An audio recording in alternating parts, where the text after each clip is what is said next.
worlds collide, rival nations. It's a primitive clash venting years of frustrations. Bravely we hope against all hope. There's so much at stake, seems our freedom's up against the ropes. Does the crowd understand? Is it East versus West, or man against man? Can any nation stand alone? This is the Community Solutions Podcast. Jason Bradley, Andrew Richter, deep in the bowels of our underground layer, unifying all colors, creeds, and nations, while tearing a hole in cultural Marxism big enough to drive a truck through. Welcome. What? Yes, welcome, Jay, to the program. I'm welcoming you back. Thank you. Once again, here, episode, I want to say this is 175. Is that right? Yes. Just think, as Rocky Balboa would say, yo, that's almost 7/8 to 200. So, I mean, you know, we're getting high up there. I mean, we're halfway through the season, I guess, between 150 and 200, right? 175 be about halfway there. Mm-hmm. Now, speaking of Rocky, yes, that song is Rocky-ish. Rocky-ish. Yeah, and I can't think of the name. I want to say Survivor's the band, but I can't think of the song. It is Survivor. Is it? Don't tell me. Oh, damn! What the hell? I could totally think of it. Rocky IV. Yeah, you got the movie, you got the band. It's some like Blazing Heart or something. Close, like that. In the Burning Heart. Okay, hey, that's pretty good. That is pretty good, yeah. I did better on that than you're going to do on history lesson today. I'm sure. Or Burning Heart, it's actually Burning called. Heart. Yeah, Burning Okay. Heart, yes.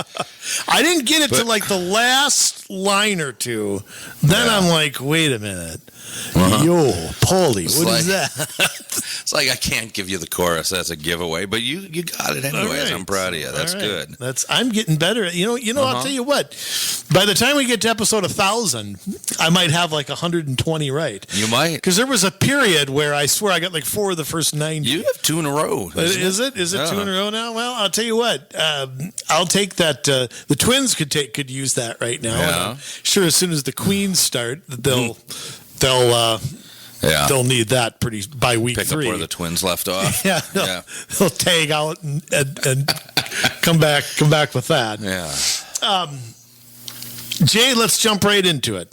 Okay. History lesson. Yeah. Oh boy, that's right. It's September, isn't it? Because I mean, this is going to be where we have some fun, because we're not going to have fun with the rest of the show. So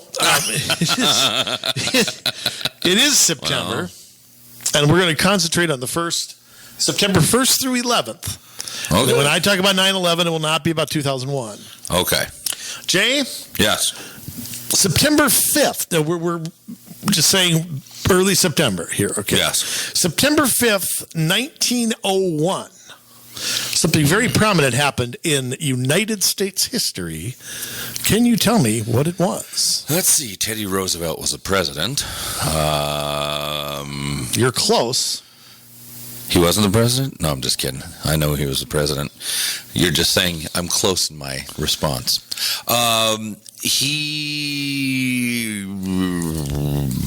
Okay, hold on. He destroyed America by buying up all sorts of private land and making it the federal. No, that happened after that. Oh, okay. I'm going to give you half credit for this. Oh, September wow. 5th, 1901 was the day that President McKinley was shot. Oh. Because remember, Roosevelt was his vice president for Right. about 6 months. Yeah. And President McKinley actually did not die until September 14th.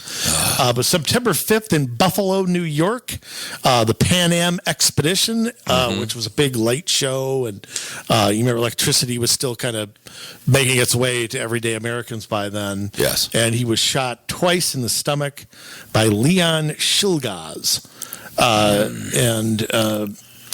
McKinley actually took quite a long time to die.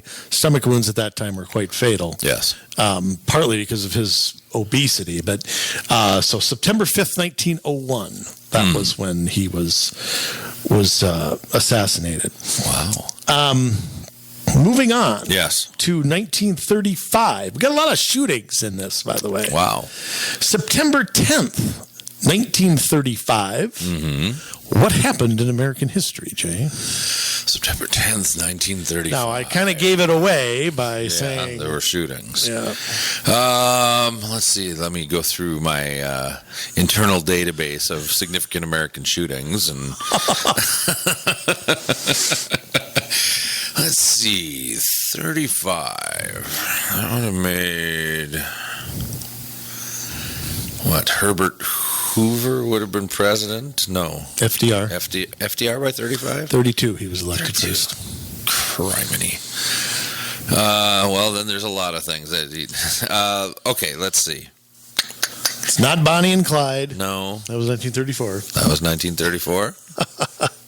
See, I'm bad with dates. That's the problem. That's what she said. Yeah. All right. We'll tell you what happened here. Jesse James shot a cow. He shot Frank. Yeah. The man assassinated on that day was Senator Huey Long of Louisiana, who had been the governor there. Probably the closest thing I would argue to a dictator of any governor that we've probably ever had, short of COVID. Yeah, short of Tim Walz. Yeah, remember the rumor? Yes. Now the rumor was Huey Long initially supported President Roosevelt, and it broke with him before that, and there was a good chance he was going to run as a third-party candidate to Roosevelt's left in 1936. He was shot by a man named Dr. Carl Weiss. There is evidence that comes out that actually says Weiss did not actually kill him, that it was ricochet bullets from Long's bodyguards. He had a lot of bodyguards at the time. Really? And he took a while for him to die, too. He died after a major operation. They couldn't stop the bleeding. So Huey Long, September 10th, 1935. Wow. Now, it'd be a good conspiracy to look into Dr. Carl Weiss and what he was there to do. There's a lot of controversy about why he hated Long, why he went to see Long that day. Not very doctorly. Yeah, no. Not really. Okay, moving on in history, September 1st, 1939. What happened on that day in world history? Well, I think FDR was president. Yes, he was. I'm not giving you credit for that. I was listening to the last question, so that's good. 1939. We still were not in the war at that time. Jay, what happened in world history? World history. Oh, yeah. So the war was going on. We weren't in it. It was the fomenting of it. Was that Hitler's rise to power? Okay. Was that his? I'm going to give you a third of a point there. A third of a point? Hitler's rise to power happened before that, 1933 or 4, when he became chancellor and Paul von Hindenburg passed away. Right. September 1st, 1939 was when Germany invaded Poland on that day. And of course, not known to the Western world was that the Soviets had reached a secret agreement and they invaded from the east and invaded Estonia, Latvia, and Lithuania. And kept it for many generations. For about 3 generations, actually, yeah. So World War II, which I argue began in 1931 when Japan invaded Manchuria, but the official history books, it was that day, September 1st, 1939. So not a great date. No, in American history. No. Why don't we move to another not so great date in American history? Today, yesterday. We're going to keep the shootings going. We're going to keep the shootings going. September 5th, 1975. Ooh. What event happened on that date? Oh, goodness. 75. That would have put Ford in office. Okay, you're about a third of a point already. Oh, really? Because it involves President Ford. Oh. Well. Look at the hints I'm giving away. I know. I was really young. Give me a break. Yes, you were 28 years old. I was 2. 1 probably when it happened. Probably had not turned 2 yet. Probably. September 5th. We're talking yes, about. I would have been 1. Not a lot of memories from that date. Okay, that is the date that... Oh, do you want to take a guess? Okay, so that is the date that Trying to think of what shootings happened in there. Would have been after both of the Kennedys, and it would have been before Reagan. So yes, that 18-year window. Yes, you're correct. Yes. Between 1963 and 1981. There weren't a ton of political assassination attempts between those two dates. No, it was a relatively calm period. Oh yeah, George Wallace and one other one. Yes, before John Lennon and so on. Right. Okay, I'm going to give it away. Go ahead. It was the Charles Manson follower, Lynette Squeaky Fromm, tried to assassinate President Ford that day. That's right. She's out and about now, by the way. She probably works for the Thousand Currents Foundation or something like that. Act Blue. One more. Yes. In the sports world, lighthearted. September 11th, 1985, a 58-year-old baseball record fell that day. Can you tell me what that was?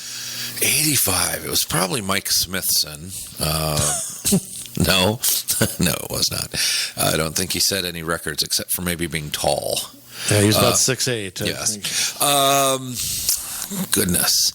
Let's see. It would have been...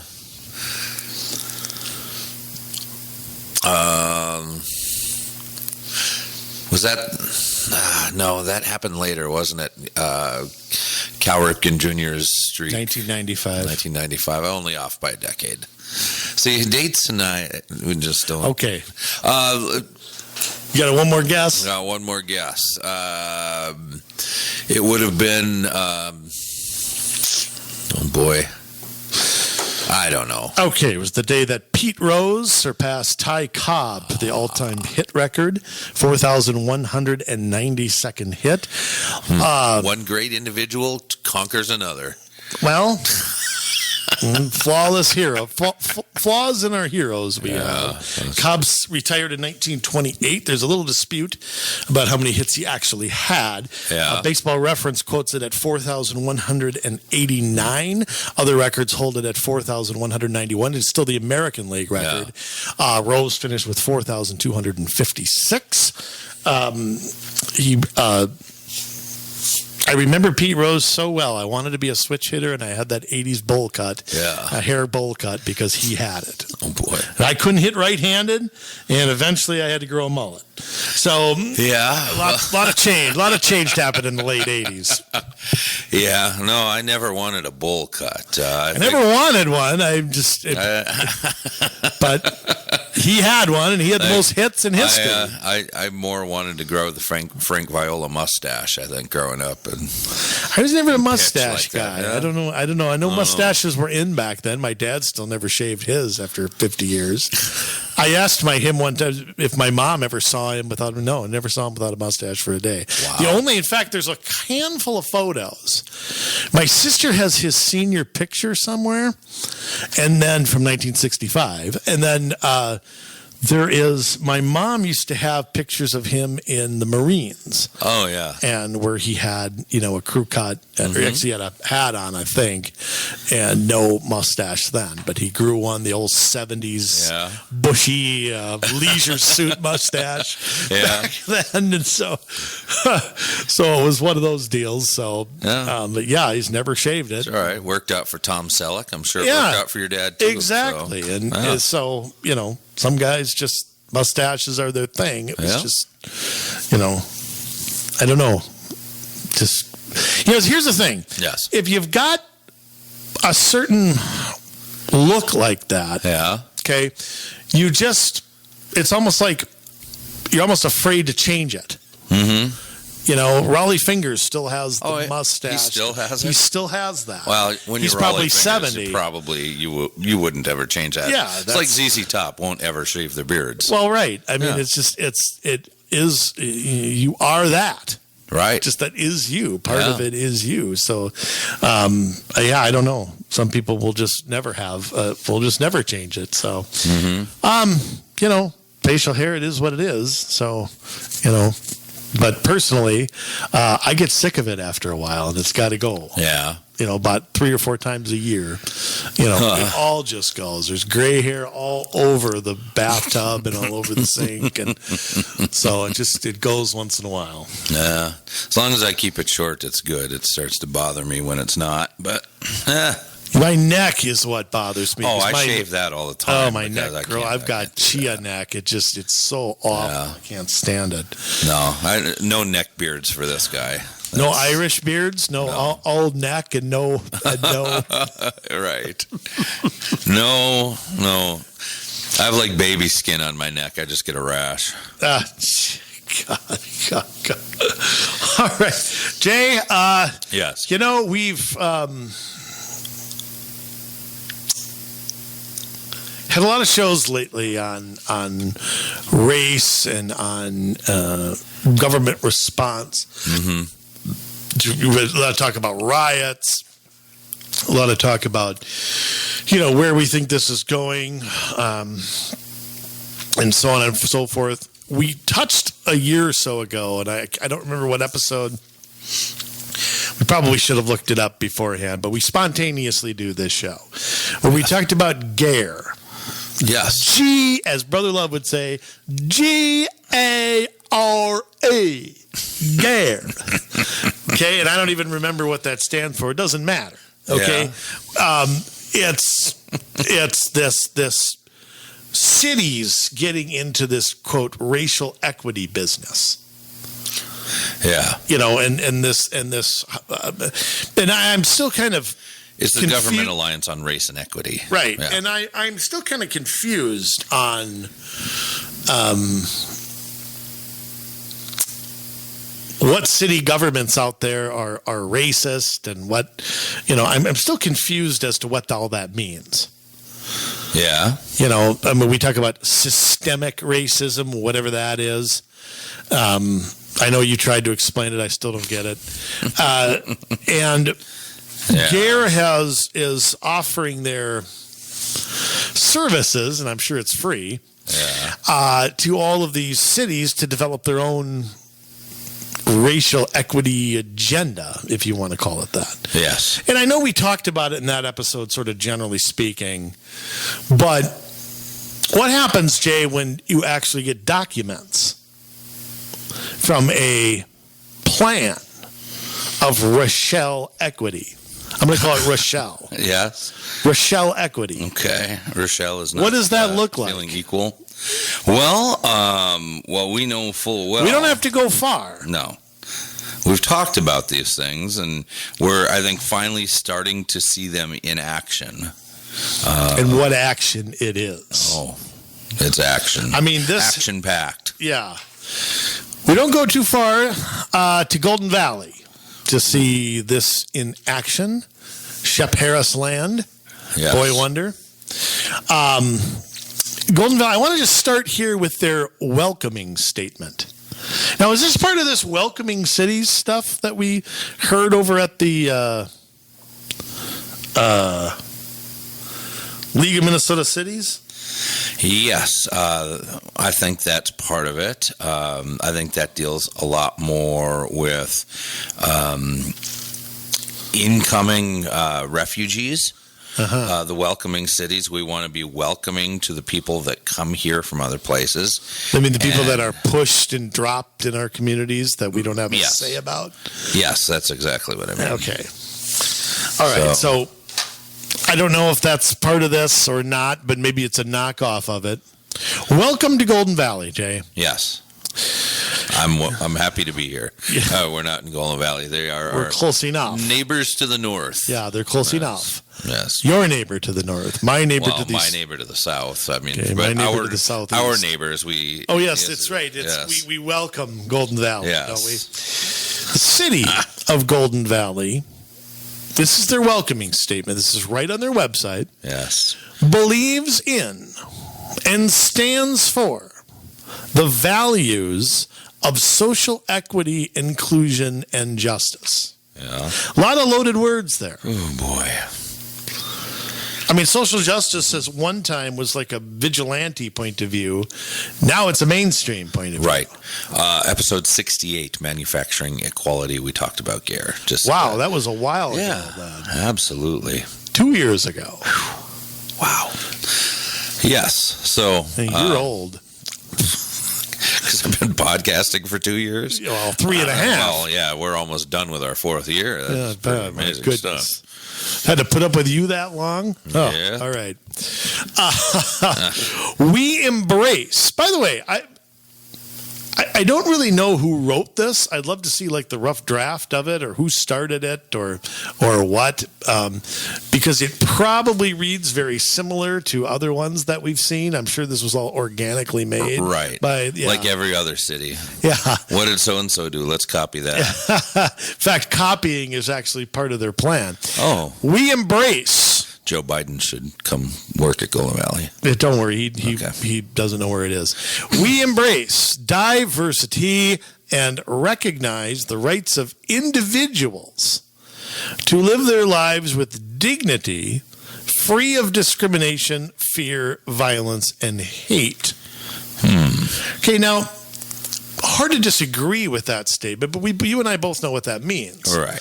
You know, the hate is always coming from one side. The fear is always only felt by certain groups of victims. Right, and caused by certain groups of people. Yeah, exactly. So, I mean,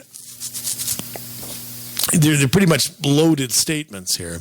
Now, this is the one. Actually, this isn't the kicker. This is the kicker and a quarter. We welcome individuals to Golden Valley regardless of race, color, creed, religion, national origin, immigration status, ding ding, gender identity. Remember, those two things aren't the same. Right. Your gender and what you identify as, marital status, age, disability, economic status, sexual orientation, familial, yeah. Okay. Yeah. Status or cultural background. Now, Jay, I wasn't aware that prior to this, people of certain religions and races and ages were not welcome in Golden Valley. Did you know that? I did not. Did they have Did they have an age requirement to come into the city or do business there, or maybe they go to school there after a certain age? And I don't know what gender identities were not welcome. Which one of the 47 genders was not welcome in Golden Valley prior to this? Seeing as this is Golden Valley, I'm sure they all were welcome.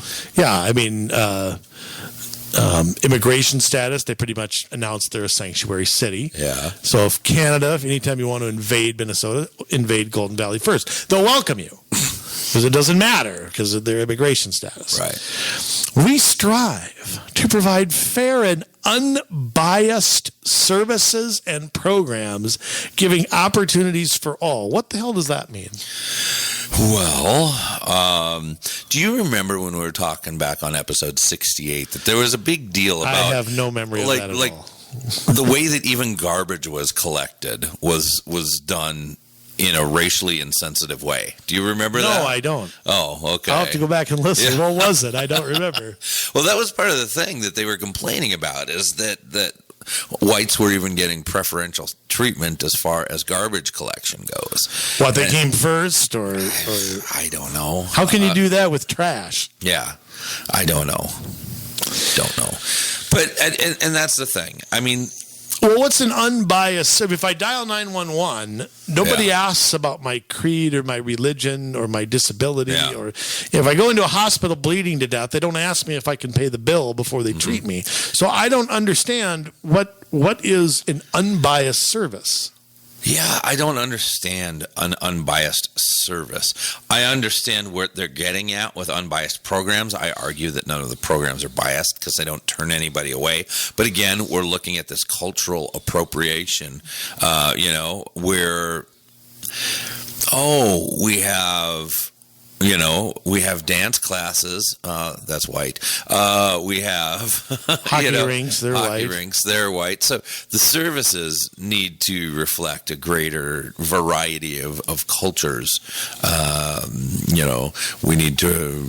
I don't know what they would be because I don't think like that. I just see that everybody is. Is the city the only place where you can go have a dance class? The city, I don't think that should be their job at all. Yeah, I agree. But okay, doesn't matter. We are dedicated to being a supportive and united community, as long as you agree with them. yes. Strengthened by the diversity of our residents and visitors. It's always a strength. Yes. Diversity is always a strength, Jay. It's never throwing everybody into a melting pot. Is never anything bad about that. It only just brings wonderful things to us, right? I would argue no. But before you all call me a racist, I mean, we see this different ways, and that's the problem. They are looking at... They say bring everyone together, but what they really mean is to divide people. What they really want to do is make people with white skin feel like they're privileged, make people with white skin feel like they're racist. And, it goes back to like the White Fragility book. And, there are two types of racists, whites who acknowledge their racism and repent of it and become anti-racist, which means not just not being racist. It means devoting your life to work to end racism, and anybody that's racist, you go after them. And that's where a lot of the intimidation has come in, as far as what we see happening in the streets and in our schools and things like that, with shouting down people that just, they're not racist and they're not willing to admit they're racist. And then number two, the other kind of racist is one who doesn't know that they're racist yet and refuses to admit it. So either way, you're racist if you're white, But that's the whole thing here. They're trying to divide. They're trying to shame. They're trying to, when they talk about equity, when they talk about diversity, it just means more people and things that aren't white. They're crowding that stuff out. And again, I'm not a white supremacist. I'm not saying everything needs to be white. I'm saying I'm a free market guy. If there's an audience for it, if there is a customer base for it, have at it. My hometown of Crystal has 2 separate African restaurants. I welcome them. I think it's great. Well, if they have a business and they can make a profit doing it, they absolutely live their American dream. Absolutely. Same thing. They have multiple Hispanic restaurants and food trucks, and I think it's great. And I think that when we start to say, oh, we can't do this because it's not diverse enough. I'm sorry, but if there is a customer base for it, I'm in favor of it, and I don't care what nationality. You mean you it believe is. in supply and demand? What's that? I know. That ain't Keynesian enough of you. That died with Adam Smith. Go back to John Locke. It might have tied that too. Yeah, I mean, and again, this is born out in Golden Valley from their equity plan that they had developed years ago and are now pushing and implementing, or whatever you want to call it. They created I don't know how they came up with this name, Rising Tides Task Force. Now, I can think of a few other names for this, but the Rising Tides Task Force, trust, inclusion, diversity, equity, and social justice. So just about every Marxist cause here is put on the front of this. Rising Tides, here are the members, ladies and gentlemen. Yes, you're going to be outed here in public. No, I'm kidding. This is on Golden Valley's website. This is the year 1 recommendations. This is not a task force that's it's going anywhere, by the way.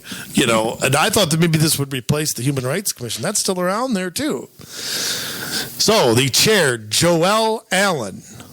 Vice chair, Amber Alexander. I haven't really looked up these people either. So, Sherry Hickson, Fartoon Hussan. Oh, I'm sorry. What do you call that? Looks like farting to me. Okay, Fartoon Hussan. Melissa Johnson. I can get that name. Alex Marino. Ruth Paradise. Sam Powers, i.e. Screech. Brad Taylor White. Mayat Thunda Tun. What? Will you read that? Mayat Tun. Yeah. Miat Tanda Tun. That's what I said. Yeah. Okay. And then finally we have Anjawadi. My word. Anjani Woodson. Or Ajani Woodson. Okay. Johnny Woodson. I used to know a Johnny Woodson. Okay. Related to Charles. Yeah. Okay. So there's our task force here. They're meeting once a month in Golden Valley. Their next meeting is September 8th. But they have this list of things coming out on June 9th of this year. Ooh. Or I should say came out on June 9th. Over the course of the past year, the Rising Tides Task Force endeavored to bring additional insight and perspective to topics of race and equity. 6 topics identified in the equity plan. City staff, of course, involved on this. Thomas Romano, Tim Cruikshank, sorry, and Kristen, I'm not even going to try on that last name. What do you call that? Oh, down there. Kristen Chantilly Lace, we'll call it. Santelisis. No, Santelisis? Sure. Santelius? Santalise. Santalises. All right, doesn't matter. Look, you got to give me E for effort here. Absolutely. So we've got our strategery, Jay. The strategery of priorities. Now, I know this is riveting stuff here. Well, I only have 5 of them. Where the hell's the 6th? My papers are mixed up. Doesn't matter. All right. Given the unique circumstances of the current environment, of course, they have to bring up COVID-19. I don't know what that has to do with this, but as such, we understand the council may not be able to implement all ideas and practices immediately. Baloney. COVID-19 is an excuse to speed them up. Yes. I mean, come on here. But they have these strategeries of heavily publicizing board commission opportunities. Now, what council doesn't do that? Yeah. But any council, you can look up their web, you can call them up, they've got a phone. Yeah. And not all cities, I guess, would put them out on the website, Some cities could do a better job of that, but that helps everybody, Yeah, I mean, in fact, before we go on here, they have a lot of George Floyd stuff in this. That is a reflection on all of us. What one police officer did. Yeah. In fact, they actually contradict themselves on the next page here. Now more than ever, it is imperative that city leadership take a proactive, visible stance on the impacts of systematic racism. I know that's not the right way to pronounce it. I'm just making fun of it. Okay. The disproportionate impact of coronavirus on black and brown communities and the deaths of George Floyd are symptoms of the same problem. The city has a short window of opportunity to write a new chapter. Now, remember, we just said that we don't think we can implement all this. Now we have a short window. Right. Okay, so keep that in mind when we talk about that. Given these unique circumstances, we have recommendations added to all of their other recommendations. This is good. Conduct 2 courageous conversations in June. Did they get that done? I don't know. I would imagine so. Okay. HR and city leadership serve on a panel to answer questions and listen to reactions. Why? Well, I mean, This here's what it is. Didn't happen here. Making space to speak freely about the murder of George Floyd and the subsequent protests I forgot that is part. one step toward processing these traumatic events and healing. So, they want to have two conversations that are, I guess, courageous because people aren't allowed to speak about the death of George Floyd? All we've been doing is doing that for the last 3.5 months. People have been marching through the streets. People have been talking about it on the news. People have been talking about it in person. I don't see why that's courageous. People aren't getting shouted down about George Floyd. They're getting shouted down. Well, they're not even getting shouted down. I wish they were. About rioting in the streets, tearing down statues. Yeah, that's not a conversation. No, that has nothing to do with George Floyd. No, George Floyd's death is the excuse to go do Yes. that. Now, here's something they recommend that the city is actually doing. Reconsider the equity manager position. When COVID-19 began to take its toll on socializing and budgets, we could have never imagined George Floyd happening. Despite the acknowledgement of the disproportionate impact of COVID on communities of color, all agreed to reevaluate this position at the later date. However, the death of Mr. Floyd is a stark reminder that we need somebody at the city whose job it is to navigate racially charged situations and unique needs of different communities. And the city has responded. Yes. They have put that position out for employment. Oh. And if, by the way, just to let you know, the salary is between $72,000 and $104,000. Wow. Would they hire a guy like you or me to do that job? I'd do it for 20. Really? Yeah, I would. But I wouldn't work very hard at it. So. Oh, my word. I don't think they would like me. I don't know if there were actually a problem, I think if there were actually a problem, there would be. There are plenty of government bureaucrats there who can work on that. I mean, don't we have human resources and things like that? Does Golden Valley have a human rights commission? Yes. Yeah. Okay. Exactly. I mean, isn't that where all this stuff is? Why are my papers all mixed up? Did you do that? Nope. Hang on. No. Last time I reached for your papers, you slapped my hand. Yeah, well, you deserved it. Well, probably. Okay. We're going to get into some more specifics here. Okay. Hang on. So, while you're looking for that, another one of their things here is the extend the serve of the Rising Tides Task Force. Extend the serve? So it says, extend the serve of the Rising Tides Task Force by a minimum of 1 year. Right, like I said, this isn't going anywhere. This thing is Right. staying. Usually task forces come and go. Yeah. Jay, you want to communicate equity with the city? Don't know if I do. Don't know if I do. I'm already wrong, and I haven't said anything yet. Well, you're white. That means you're automatically guilty. Communication efforts should be rooted in data.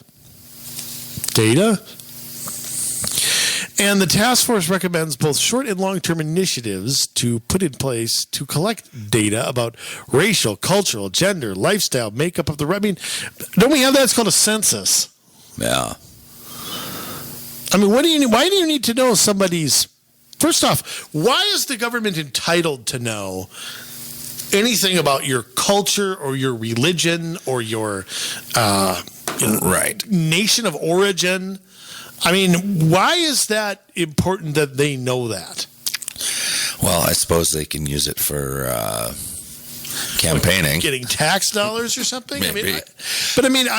My family or my nation of origin would be Germany. Many generations ago. Yes. Okay. I mean, but why is that in my lifestyle? I mean, remember what a city is here to do. Police, fire, roads, parks. This is a charter city, meaning their things are laid out, what is supposed to be. It's not the state, doing the way a statutory city is. Right. So what the city does is very basic and very simple. Mm-hmm. So, the idea that we're going to collect data on, or data, or whatever you call it, on citizens to message them. I mean, that's way outside the bounds of what they're tasked with doing. Yeah, and I think some of this stuff is racist in and of itself. I mean, to say, hey, so-and-so is this ethnicity, that means we need more of this. Exactly. How do you know? How do you know? I'm half Swede. I don't want them to bring more polka music to Crystal. Ha! I saw you tapping your foot to some polka music. I don't want like pickled herring fest. I love that. Pickled Northern. Yeah, I don't mind it. I'll have a couple of pieces, but I don't need a festival. I'm German. I don't need a sauerkraut. I don't need that. I don't need Oktoberfest. I'd go, but it doesn't matter to me. Yeah, exactly. That's too bad. I bought you some lederhosen for Christmas. Oh, really? I used to have that in my bottle and with my rattle. That's how German we were. But again, you're right. They're making assumption based on somebody's race or their income or things like that. The first short-range goal, listen to this. Gather data on diverse communities, including people of color, LGBTQIA. They forgot the plus. That's very insensitive. IA, what does that mean? Iowa? Yes. What? Lesbian, gay, bi, trans, queer, a second I. No, that's the first I. I have no idea. That's what it stands for. Queer in Iowa? I don't know. And and then there's supposed to be a plus at the end, and they left the plus off. All right, yeah. Very insensitive. Anyway, people of color, LGB, whatever, differently abled, religions. Differently abled. These mush mouth or mealy mouth, really differently abled. That can mean a lot of things. Yes. Like me, I suck at hockey. I do not have much ability when it comes to hockey. I'd have never guessed. Yeah. My ankles are a little weak. I can skate for a while, but then it's all done. Am I differently abled? I guess so. Sometimes I trip over my own feet. Am I differently abled? Some people can walk in a straight line and it doesn't bother them. I can play guitar. Some people can't. Am I differently abled? Yes, without a doubt. So that would apply to everybody. Yes. Differently abled, religions, immigrant / first generation, languages, and associated socioeconomic data, education levels, current level of engagement, family structure, age, size, associated mediums of engagement, others to determine population size in the city begin to understand their needs may differ. Associated mediums of engagement. We're going to bring together the poets and the painters. And those are the rules of engagement. So we're going to gather data on everybody. We're going to put. You know what this is, Jay? It's kind of like you hinted at this. We're going to put everybody in a box. Mm-hmm. These people are middle class. These people are the poor oppressed minorities. These people are the new immigrants. These people are old. These people are young. These people are fat. These people are bald. These people are, have hemorrhoids. Whatever. This is what we're going to do. We're going to put them all in a box. Yeah. Make assumptions about them, and then I guess we're going to engage them with communication. So if you're talking to the fat people, of the city, you have to do it in terms of eating. That's what I think. So if you made 10 donuts last week, and I don't know. If you're the hemorrhoid crowd, you get communications about where to get softer cushions. Yeah, you might want to look into a bidet. The city is running a cushion drive. Leave all your old cushions out by the side of the road. If you got hemorrhoids, take a perusal through there before the garbage truck comes. Yeah, don't mind the marks.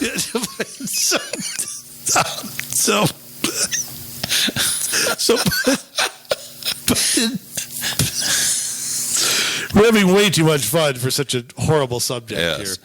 Put into place various opportunities for gathering data and insights, including surveys, events, professional collection, being sensitive to the reality some groups of immigrants may be resistant to sharing. Actually, almost everybody I know might be resistant to sharing. I sure as hell wouldn't.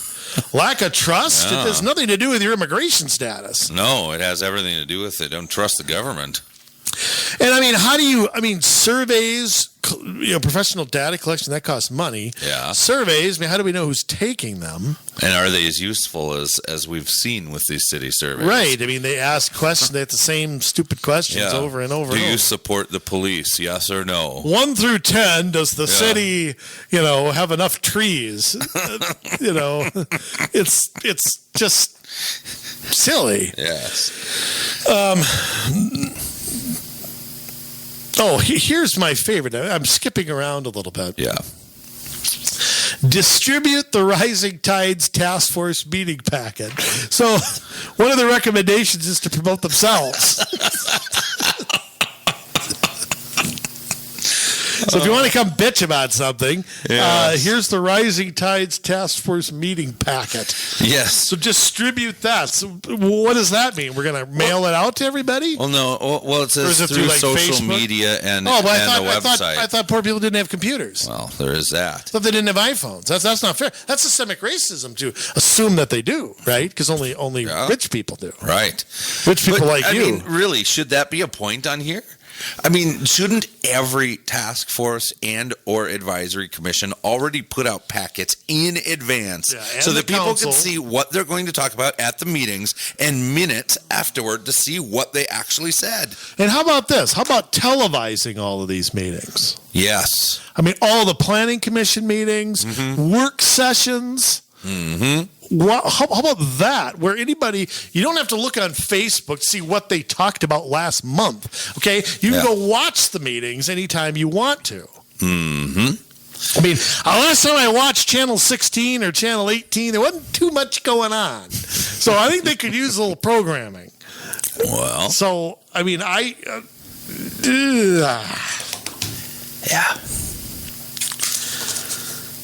To continue. Hey, the packets will be out there. I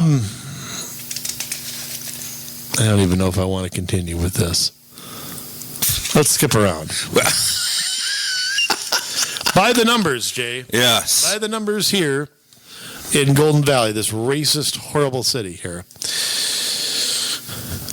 Minnesota. Do you know Minnesota's 51% female, 49% male? However, Golden Valley is 56% female and 44% male. So right away, they're not being equal. Plus, where are the other 31 genders? Yes. I mean, isn't that discriminatory right there to not allow somebody to self-identify as a whatever it is? Yeah. Wasn't that part of their mission statement to include all genders? Quadratic sexual or something? I mean, isn't that? I don't know. I don't know. Here's the thing. Looking a little angular today, Bill. In fact, Golden Valley is more white than Minnesota is. Really? Minnesota's at 79%. Golden Valley's at 85%. So right away, they're racist. I mean, they're more white. They're keeping people out. Well, yeah. Can you ride the bus in Golden Valley? I mean, I don't. Can you? Only in the back. Okay, I was wondering. I mean, I did look at the drinking fountains last time I was there. So it is 8% black, 5% ASEAN, 1%. It's Asian. Yes. We call that indigenous. We call that Native American. Yeah, I call that Indian. Yes. And then 2% latex. Oh, Latin. Latinx, which they hate that. Latinx? They hate What's that. What's Latinx? That's what government is using now and what media is using, and they don't like that term.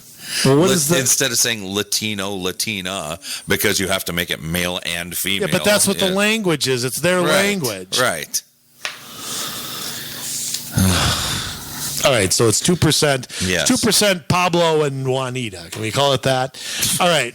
So that's the number. So Golden Valley, you are a racist city. Yeah. I mean, it's exclusionary right there. Not Very enough Latinx. exclusionary. Look at the Latinx. There's 2.5 more Latinx times as many Latinx in Minnesota. Yeah.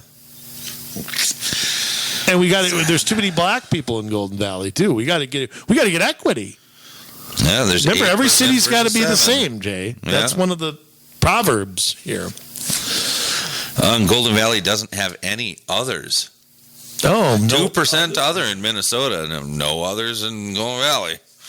Yeah, You stay out. the other category, that's always my favorite. What are you? I'm an other. Get out. Yeah. So just think, Minnesota has what, 5 million, 5.5 million people. 2% of other is actually quite a high number. Yes. Yes. It's not 50. It's Yeah. thousands of other. Wow, that's welcoming. That's welcoming, Minnesota. Put you in that other category. Yeah. 1 out of 50 Minnesotans are other. I don't know what you are. Go over there. Okay, Jay, Yes. skipping around again because you screwed my papers up. Increasing diversity in boards, commissions, and city council. Jay, can I ask Yes. a question? How the hell do you do that? Well, most of these places, when you go and fill out an application, say I want to serve on the planning commission, they interview people and they say, here's who we want. They are going to pay more attention to more diverse voices. No, that's not what they're going to do. No? Remember, they do things in Golden Valley without regard to race. Remember their welcoming statement. Without regard to race, But yet they want sexuality. to make it more diverse. right. So, in other words, it has everything to do with race, Yes. what gender you are, what your income level is. Now, there are ways they can make it more diverse. Yes. One of the things I've always proposed is to make sure every part of the city is represented by somebody. That would be a great I mean, idea. when I served on the planning commission, we had 2 people from every ward and 1 at large. So every part of the city was recommended by somebody who volunteered their time to serve and do all I mean, I think they're diminishing the importance of these boards and commissions. Yes. To hand them out in a way that does not, there's a lot of talented people, and there's a lot of people who have a particular talent maybe for something or a passion about an issue, and you don't want to exclude them because, we need more women on this or something. I mean, if that's the case, expand the numbers then. Right. Bring in more people. There's nothing wrong with that. But I mean, just in the spirit, I'm just going to make a suggestion to go that in the spirit of diversity, I call on Shep Harris to resign and appoint a minority in his place. Because he's a white guy. Right. And they don't have any minorities on that council, right? No. So why don't they don't have enough? Do they even have women? I think they have 1. Jillian Rosenquist. Oh, they have 2 then. 2, yeah. Okay. So but remember, Golden Valley is Joni 50. Clausen. Is she still there? Or no. Did she step? I don't remember. Doesn't matter. I don't even want to look. Okay, it's just going to make me angry. But again, I mean, if there's only 2 women, then there's 56% women in Golden Valley. So underrepresented. We have to have more. Yeah. So why don't I think maybe there is 1 black guy on there now. Why do I seem to remember in 2019 somebody ran? Yeah. Why don't you look just so we don't make you look so terrible? But by the way, if it's 1 out of 5, that's 20%. That's much higher, right? Than than the black population. Yeah.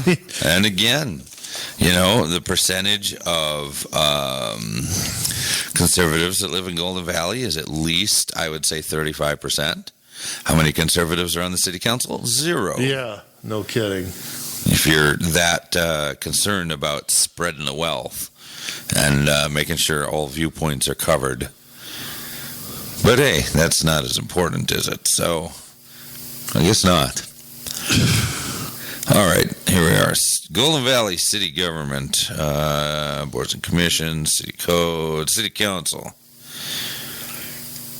City Council members. We know we got Shep Harris as mayor, and he's been there for quite a while. Larry Faunist is still there. Yes, Maurice Harris. Okay. Yes. I thought there was And then, 2 women, Kimberly Sandberg and Jillian Rosenquist. Okay. So Sandberg and Harris were the 2 elected last year. Yes. Okay. Now their names come to my mind. I think I wrote an article about them, which available at Community Solutions Yes. website, whatever it is, right, Jay? Yes. COMMSolutionsMN.com. That's what I said. Okay. Yeah. So their ideas on heavily publicized board commission opportunities. Oh, wow, that's a new idea. I've never heard that before. They want a Why I Serve campaign, taking special care to include not only racial and ethnic diversity, but gender and differently abled voices as well. Once again, this playing the guitar. You got to be able to do that to get on there. Highlight a different task force commission board in each Golden Valley newsletter. I think they do that already. Increase social media. Everything's already on social media. I mean, this is look, the people who want to serve and make a time commitment to these things are who they are. Yes. And sometimes you can't pick your perfect, your perfect person to do that. Well, listen to this. This is scary. Connect with special interest groups and provide readiness trainings for individuals seeking to run for public office, or videos training for individuals interested in a board or a commission. Now that is corrupt as hell. Yes. I mean, to say we're going to train you to run, the city's going to train their own council people on how to run. No. I'm sorry, but no. That's nuts. Yeah, it is. I mean, that's absolutely nuts. I mean, the school districts already do that. But I mean, the idea that why do they want to do that? To get a certain person to be there, make sure a certain person with certain views is always on the council forever and ever and ever, or holds a majority, or whatever you want to call it. Jay, you want to review contracts? Boy, No. This is where we. Boy, this is. Yeah.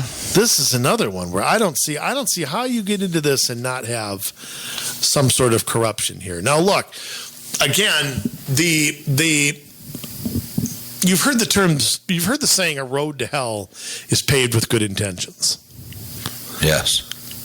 And I've had a lot of sympathy for minority-owned businesses the past few months. A lot of them are in big cities, because that's where, in some cities, minorities tend to cluster. A lot of them have been victims of the riots and violence through no fault of their own. Yeah. They didn't do anything. They're just there trying to live out their dream. Yep. And a bunch of hoodlums have decided to destroy that. And insurance is finding isn't going to cover the cost of them to rebuild. I've heard that too. Yeah. A lot of these are deciding they're not going to reopen at all, or they're relocating. Yeah, which has its own costs and its own pluses and minuses. I mean, especially if you're a diverse minority-owned business, it's probably a good idea to be where a lot of minorities are. Yeah. I mean, I'm just saying, you want to sell a product where, not sure an African market would work in certain areas. Certain areas it would work. Right. Like you said about the restaurants, there's the whole location. So you can't not every business can be just picked up and dropped in any other community. But I'll tell you what, to do what Golden Valley is written down that they're going to try to do is really, really, I don't like to say borderline, but it's almost nakedly a problem when it comes to, first off, when it comes to tax dollars. Okay, and first, let me just say, the task force believes that short, medium, and long-term initiatives to increase opportunities for minority, women, and veteran-owned. When are veterans a part of this? I don't know. Another oppressed group, I guess. If anything, veterans are revered in this country. Business enterprise strengthens both the cities and its citizens. Short-range goal, create a list of small minority-owned businesses in Golden Valley and make a good faith effort to keep them informed of opportunities and timelines. Timelines for what? I don't know. I mean, the only thing I could think of is permit requirements. That's my guess. Things like that, compliance checks. So if Bill over at Applebee's drops the ball and forgets to re-up for their liquor license, they're just out of luck. But we're gonna let this other place know ahead of time because they fit the profile. I mean, I'm guessing. Keep them informed of opportunities. What would that be involved in? That's some sort of free money? Yeah, I suppose. So grants. So businesses are going to have to declare whether they're a minority-owned business or not. And if they're a minority-owned business, they're going to get treated one way. If they're not a minority-owned business, they're going to get treated another. Right. That's what that is the moral of the story. Okay. Just so. And I think your next point will. The next point on here will make that clearer. Well, I don't know how this is possible here that they could do this. Create opportunities for small and minority-owned businesses. Now, small and minority-owned are two different things. Yes. But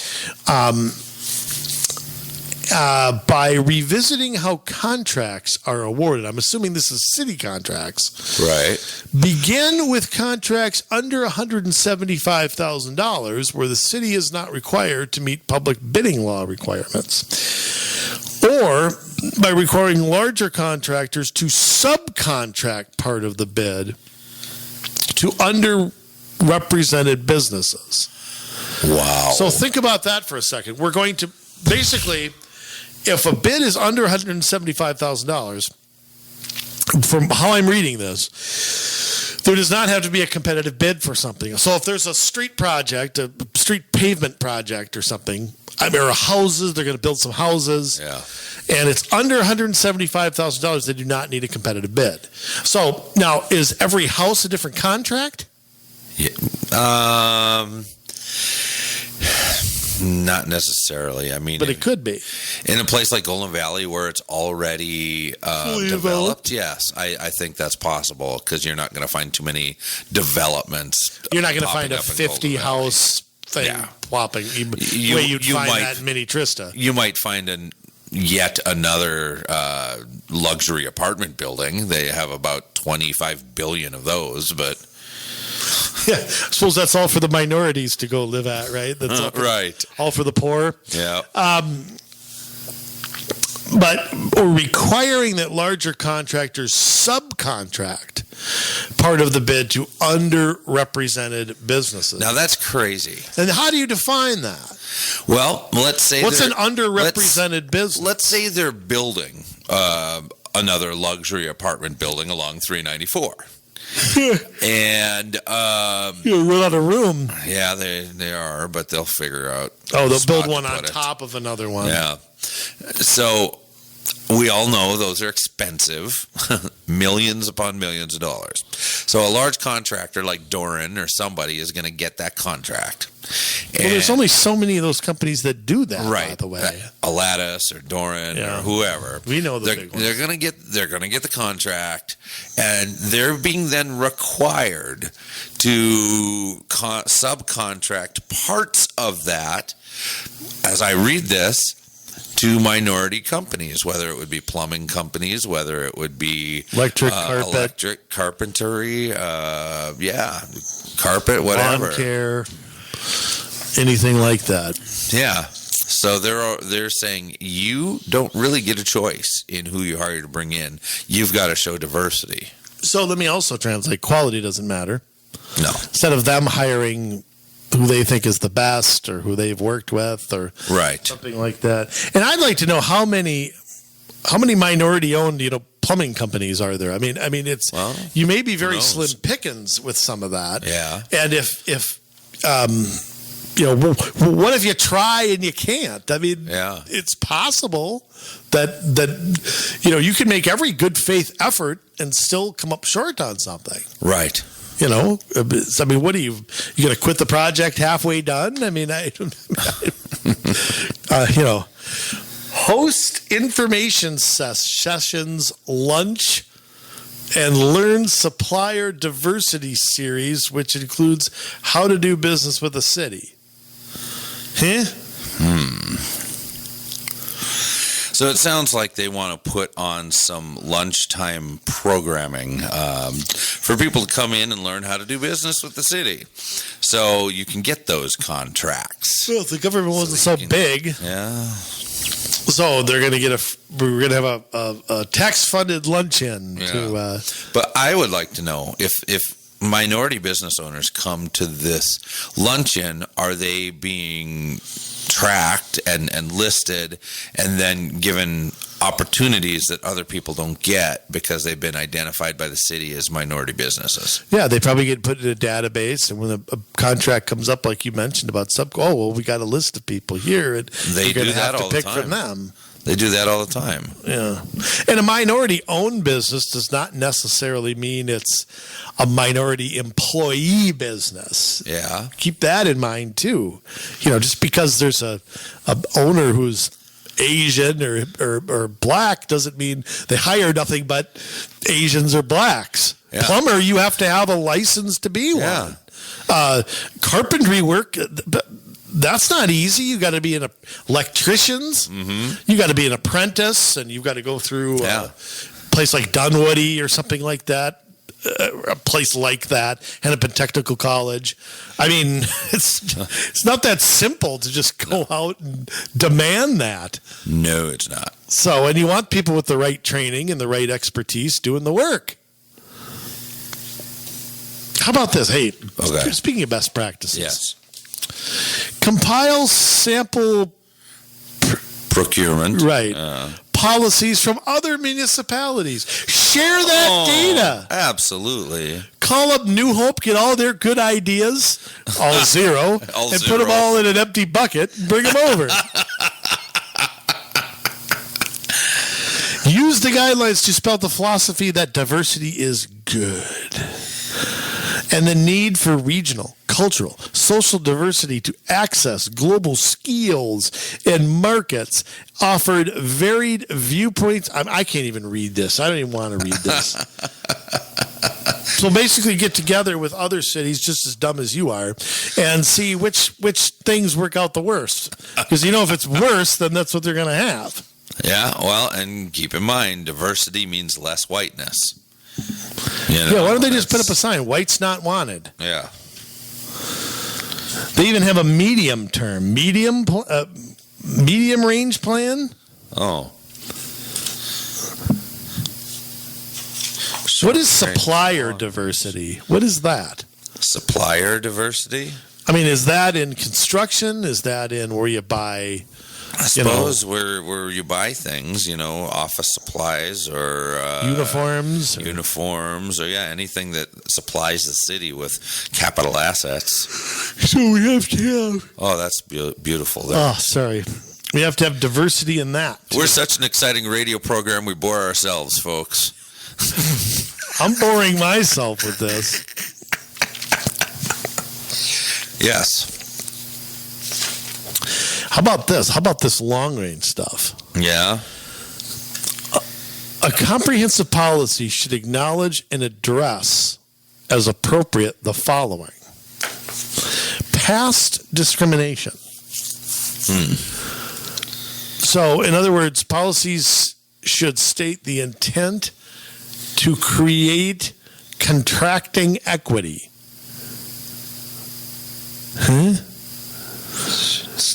Unintended consequences, regulations, and practices should be examined in a careful and detailed way to ensure unnecessary barriers are eliminated for small and diverse firms. Okay, I'm still lost. Yeah, this is a bunch of corporate speak. It's not very Next. easily defined. Even me, with all my corporate background and all my studying. I got enough of a corporate background too. Believe me, it was brutal. Multifaceted. Programs should be comprehensive and multifaceted to match the complex systemic barriers.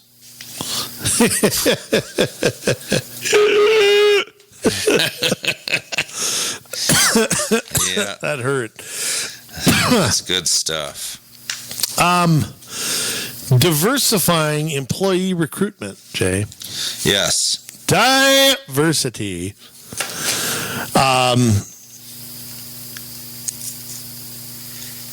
Again, I see the usual corporate. This is like copied. I worked at Best Buy for 11 years, and I swear I've read this somewhere, and I think I know where I read it. Immediate input. The task force was pleased to hear the recruitment policies and protocols already in place by the HR department for the city. To further support these, of course, it's not good enough. The task force, with input from the community, discussed ideas and tactics in the following areas: internal culture, leader ownership, recruiting practices, pipeline building.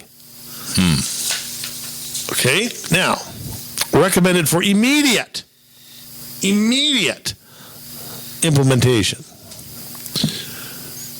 Now, you tell me what any of this means.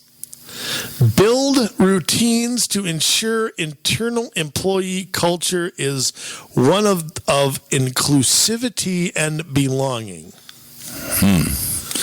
Well, I suppose... corporate speak, hello? Yeah. That's pretty meaningless. You're going to work. Yeah. Okay. So your routines are what? You get up, you drink your coffee, you brush your teeth, yeah. you get clothes on, you go to work. There's your routine. Train all people leaders to conduct a sense of belonging exercise with employees. How do we continue to create a culture you want to be a part of? How can we further improve? That's called an employee review. If somebody asked me that question, I would say, I'd how say to create laughing. a culture I want to be a part of, stop having these stupid meetings. These things used to kill me. I would have to sit through them, and I would see people nodding their heads, and I just put my finger and my thumb right on the bridge of my nose and squeeze as hard as I could, because it was torture to have to try and sit through it. Yeah, and I tell you what, I had to fill out one of these at work today. Yeah, it was. I'm kind of reliving that right now. Host internal team events to celebrate diverse cultures. So that means... So at work, if you want to have a cookout, we've got to have the Hispanic area. We've got to have the Asian food. We've got to have is that what that is? What's a diverse party? Maybe no more baseball games. We got to go see cricket or pickleball. I don't know. I don't know what that is. Explore listening strategy options in order to stay in touch with the current workforce and foster connection inclusivity in such unprecedented times. Listening strategy options. How about when people talk, you listen and pay attention? Practice some communication skills. Maybe repeat back to them what they said. Take some notes. Put it in their file. Make sure you address their questions. Yeah. Here's killer idea number 5. All right. Conduct stay interviews with current employees. Why do they stay? Hey, why do you stay? Listen, Whitey, why don't you get out of here so we can hire you? Why do you stay? Why are you still here? Exactly. It's been 5 minutes. Get out. Yeah, what do they like about working in the city? Nothing about that.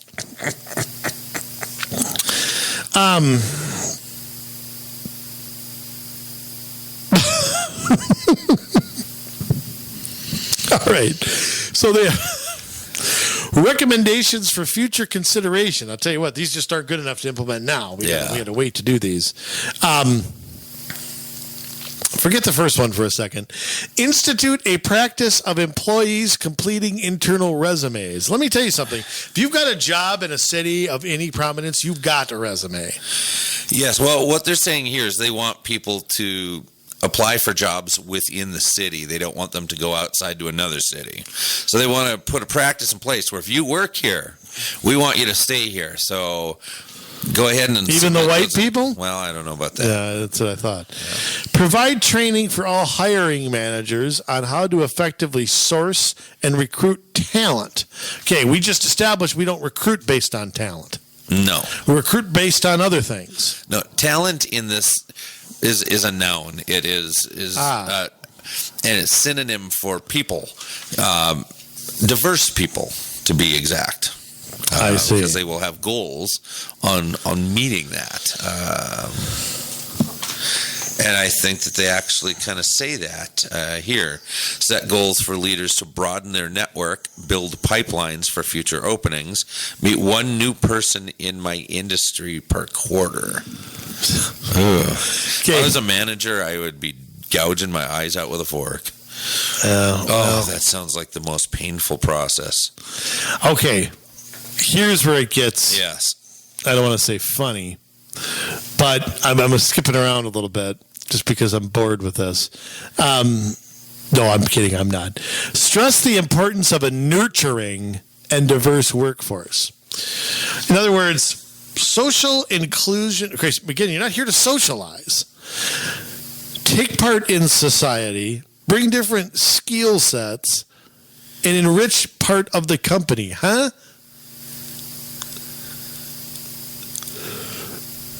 I know, we're baffled at this. yes. Update recruit. I shouldn't laugh here, but update recruitment collateral job description. Is that what it says? Collateral? Yeah.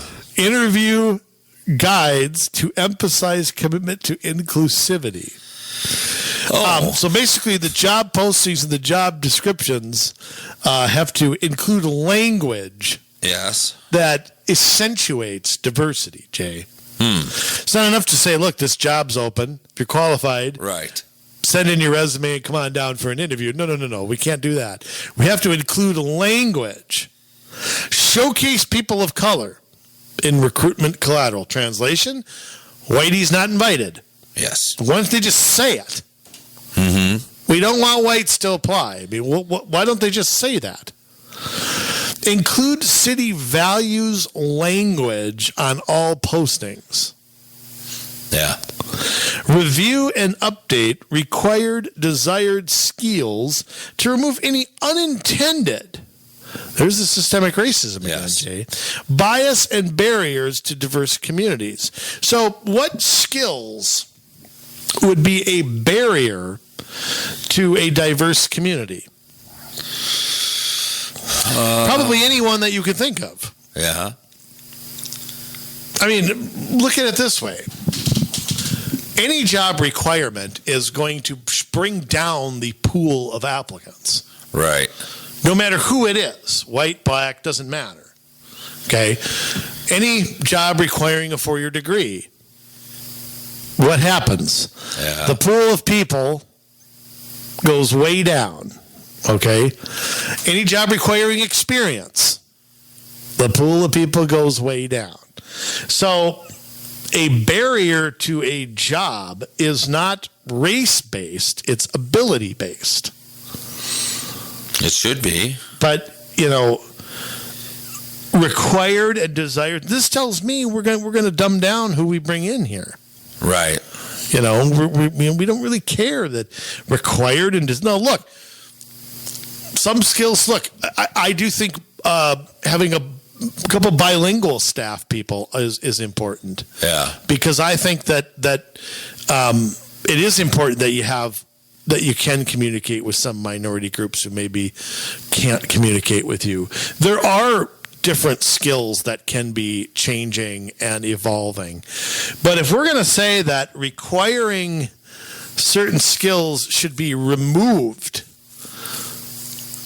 that's telling me that ability to do the job is second or third or 10th or 20th, and something else is more important. Am I reading that wrong? Well, I mean, it could just be in the way that it's written. It might not be that they're removing things, although it could be, shift the job qualifications around, loosen things up a little bit. I don't know. Yeah, and so they talk about that. Target colleges with D&I focuses. I don't know what diverse and I don't know. DNR focuses? Not DNR focuses, no, D&I. D&I.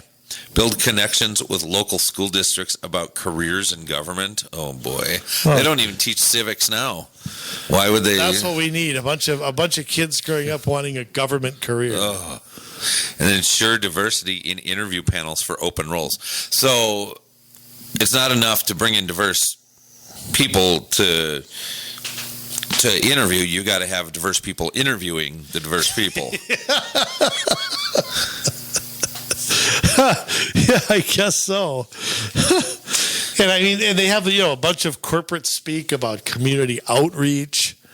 If every community that claims to outreach actually does that, we should have the most engaged communities on the face of the earth. Yes.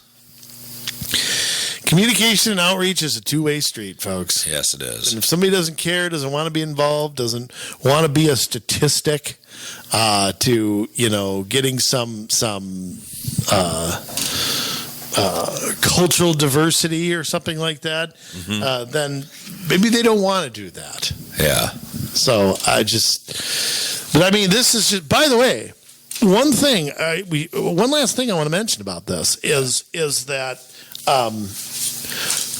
We talked about they're still having meetings, and at their July meeting, they had a question asked, and they are discussing this at a future meeting of how to put this stuff in their comprehensive plan.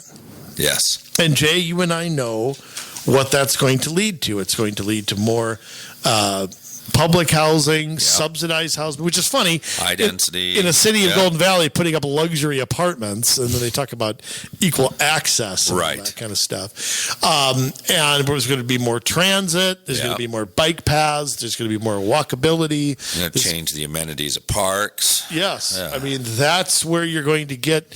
This is going to be used as an excuse to do all of that. Yep. So, I mean, look for that to be discussed. And I'm sure it'll be discussed at an upcoming meeting. Yes. No doubt about it. Absolutely. We tell you guys all the time. Get a hold of us. COMMsolutionsmn@gmail.com. COMMsolutionsmn@gmail.com, and tell us what's going on in your neighborhoods, because only then can we spread the word and help people understand what's going on in Minnesota. Is that your pregame preach? No. Oh, okay. No, but just even now on the air, we got a little bit of news. We haven't been able to check that. Our favorite ex-mayor, or least favorite is what we mean. But the one that got us started, that gave us our ground game, that gave us an Still education. has a crush on me. Yes. Renee Bowman is running for school board in 281. And I just want to take a moment. I mean, you're kidding. Yes. That just came in over the wire to us, and we want to thank... Breaking news. We want to thank... Our source for that. And let me just say this. Anybody who votes for that woman is... That's a Bill Clinton moment. That woman. I did not have sex relations with that woman. I never lied, not a single time, never. You need to look into it, because I think that if she wins, I might consider pulling my kid out of 281. Oh, boy. She's nuts. And, well, I mean, looked at her posts she's made on Facebook. I mean, she is hostile against any kind of organized religion. She still talking about me. Still talking about you. Still talking about Mayor Jim, even though he has done some great things there in Crystal to help the community recoup from some of the damage it took when she was mayor.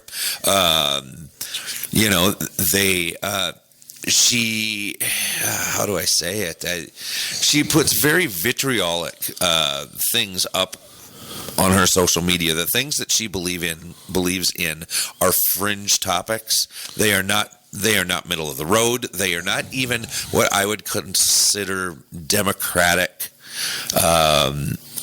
talking points and beliefs. They are very out there, leftist fringe she is in favor of burning the whole thing down. She is if not a communist, she is a Marxist. We do not want this Notice in our I'm not schools. disagreeing with you. Right. We do not want this in our schools. Here's my question: Is 281 not left enough for her? I mean, I think she can't.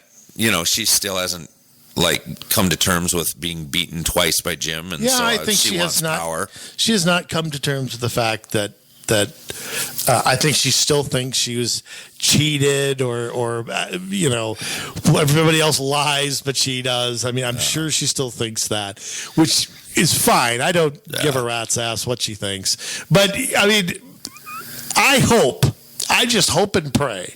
Well, first off, let me say this, because I don't want to give Renee any more time than I have to. But if you're going to run for something, okay, there's got to be a reason. And somebody's reason for running for something is a real key insight into who they are. I mean, Jay, there's a million things I've wanted to run for in my life. I may never run for anything again. I may not. There's got to be a reason. There's got to be something motivating me. I'm not going to do it for the sake of putting my name somewhere, or I can't push myself out of the spotlight or something. I mean, we're more well known doing this than we are doing anything else. So I mean, I don't need it. Yeah. And I'd really like to know. I really would like to know why she's running. And I mean, and you tell me 281 has got their problems, and I want to know what solutions somebody, in my opinion, left of who's on the board is going to come up with. Well, maybe we need to get Black Lives Matter curriculum into our curriculum in 281. Well, I'm sure that's on the way. Yeah. I mean, and by the way, there are I thought I had read somewhere there were 8 candidates. And I'd like to know if any of them have any diversity in thought, or is this just a niche thing? Is there a slate of people running of something? Yeah.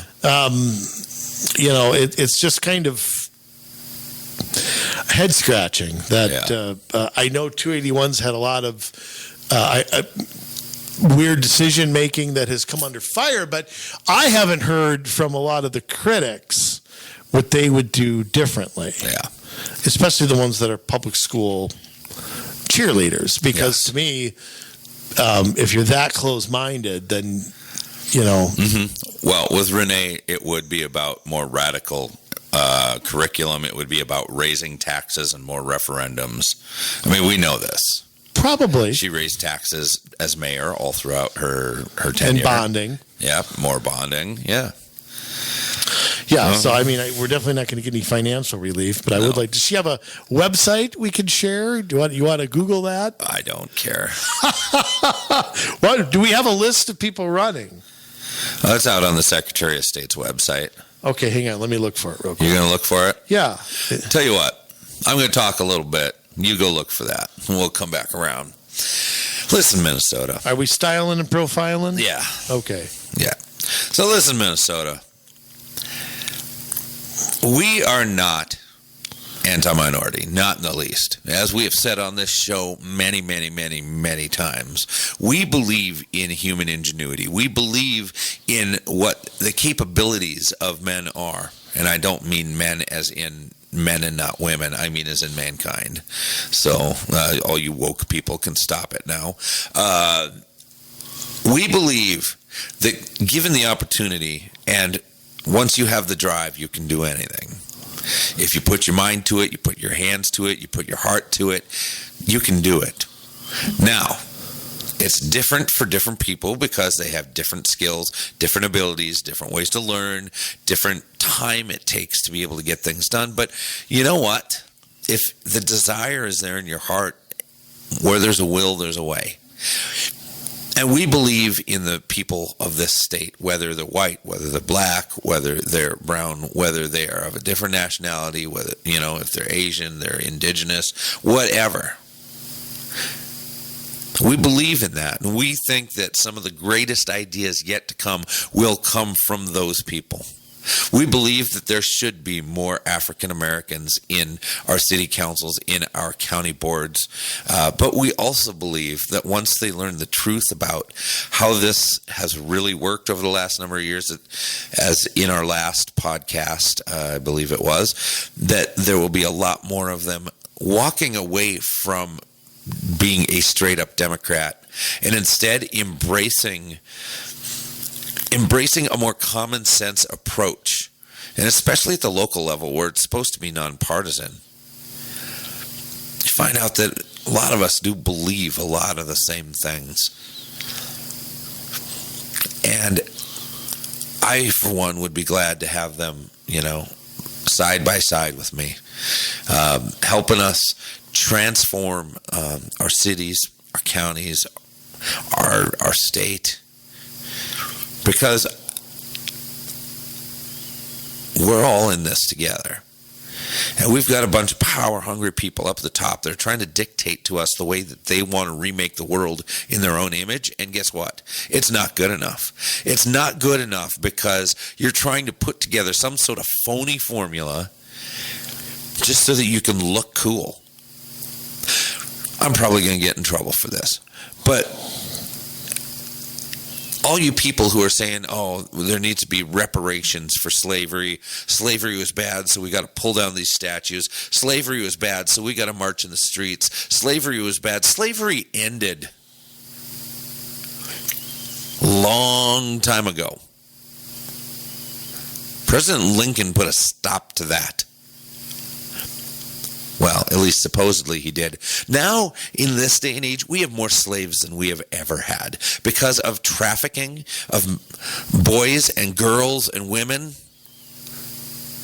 and men too for hard labor. Because of trafficking, we have more slaves than we have ever had in the world. But yet, I don't hear all of you reparations people ever mention it. It's all about slavery that ended back in the mid-1800s. But you don't mention one word about the slavery that's happening today.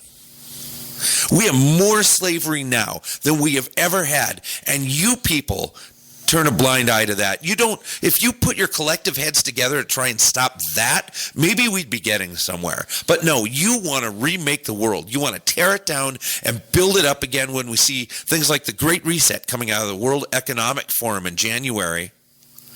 You're trying to push to remake the world, to make to devalue the dollar and unpin it as the currency of the world so that America is brought down to everybody else's level. Well, we're on to you.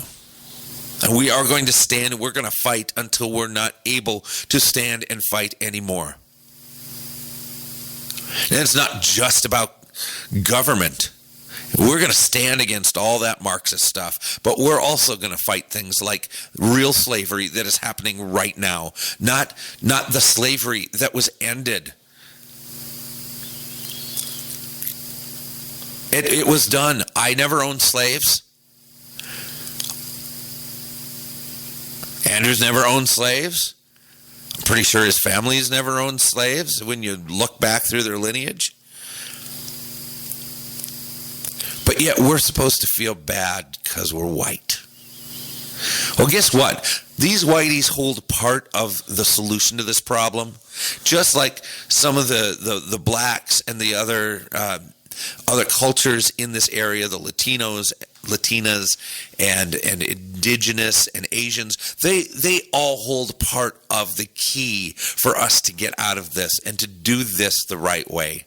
And the only way we're going to do it is if we free ourselves of the shackles of oppressive government.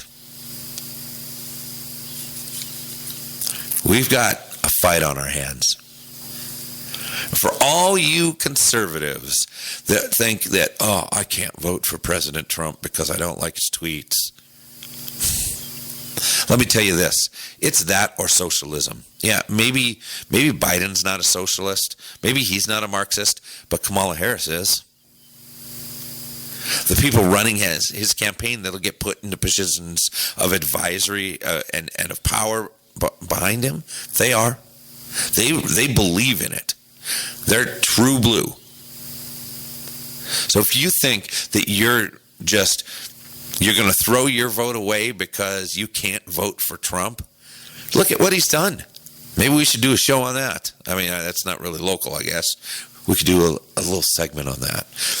But, whether it's an increase in religious freedom, whether it's in more jobs that have come back to this country, whether it's putting conservatives on the Supreme Court, I'm telling you, we need to stand tall, or we lose our country to Marxism. We need to come together. Doesn't matter the color, doesn't matter the creed. We need to come together and fight this thing. And we will do that. But we need your help. So get involved in a local campaign this year. Help hand out literature, help put up signs. Do what you got to do. Pass this podcast around. Like it and share it with everybody. Because we have got to put the brakes on this train before it runs out of track, or we're out of time. So join with me, because it is now time to do it. Andrew, do you have that? I do. Yeah? Elect 3 people. There are 8 people in the race. All 3 incumbents are running again. Helen Baskett. Yes. Sherry Tyrell. Oh, boy. When did she move to Plymouth? I don't know. And John Vento. All Okay. 3 are Helen Bassett. Sorry, I always called her Basket. I don't know why. Your favorite former mayor, Greta Evans Becker. Oh, boy. Brian Hampf, Stacy Ryder, and Eric Pone. P-O-N-E. I know Eric Pone. Oh, yeah. you do? Okay. Yeah, I like him. Good guy. He's in Brooklyn Park. Yeah. He's definitely to the left of me, but he is a very good guy. And I do like him. So. All right. I don't know him.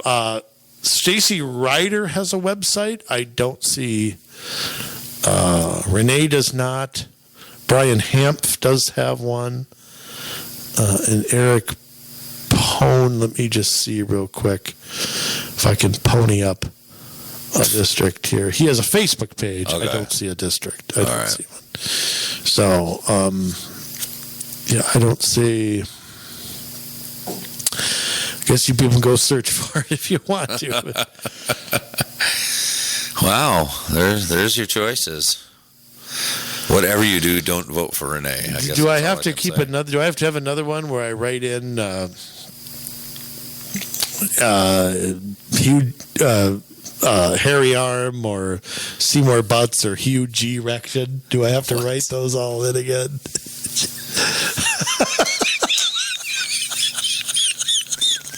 There's my 3. Wow.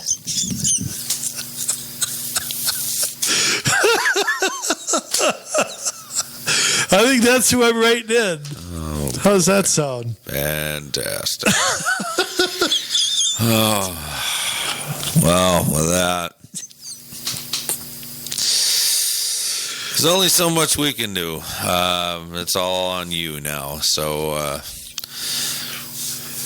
there's our best. Take it or leave it. We love you, Minnesota. Now it's your turn to get to work.